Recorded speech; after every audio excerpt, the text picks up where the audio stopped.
Hey everybody, welcome back to Eric's Creative. Today I am standing here in front of a new piece of furniture that my wife and I bought at an estate sale. It is a vintage, cheap piece of furniture, honestly. It probably was made, the best I can tell, there's no markings or anything on it. I'm assuming it was probably made mid-late 60s, maybe early 70s. It is solid wood that it's made out of for the casework. The panels are not solid wood. They are some kind of laminated press board, it looks like.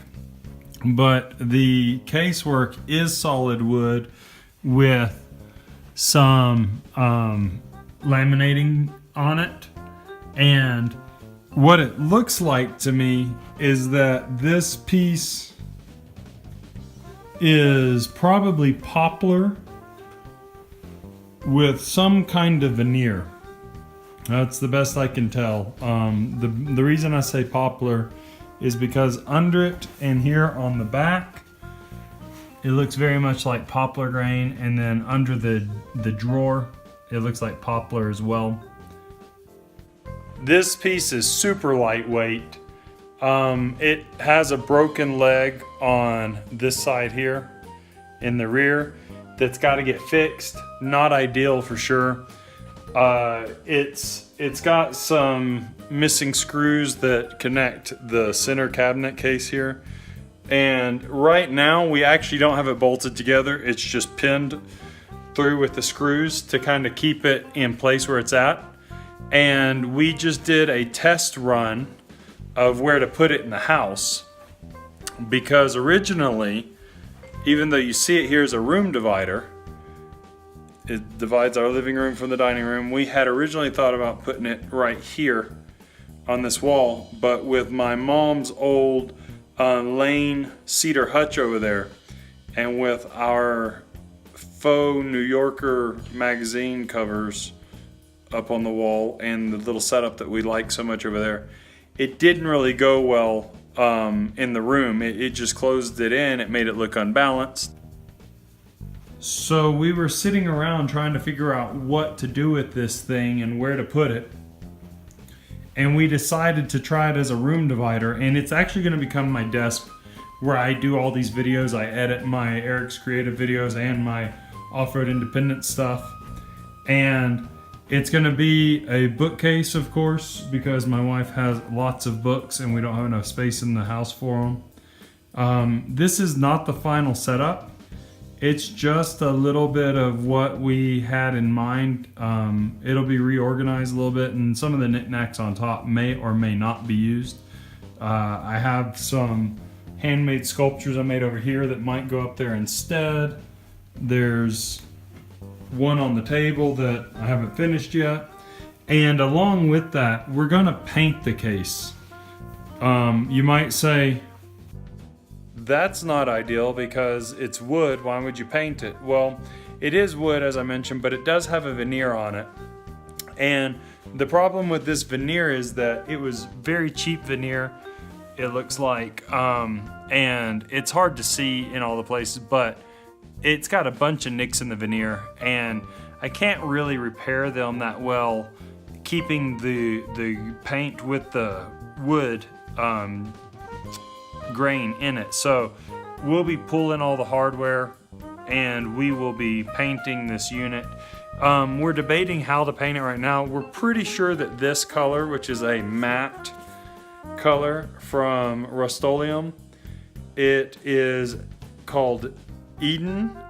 It is probably going to be the main casework color, and then we're not sure if we're going to do secondary colors for like the doors and the under panels. Up, where's my finger at? Up in there. We're not sure if we're going to do those secondary colors or not, because when you're sitting on the couch or sitting at the dining table, you can see those pieces. But we are pretty sure, is that right? We're still sure that this is going to be the color? We're pretty sure this is going to be the color. If not, it's going to be more of like a turquoise color, probably aqua color.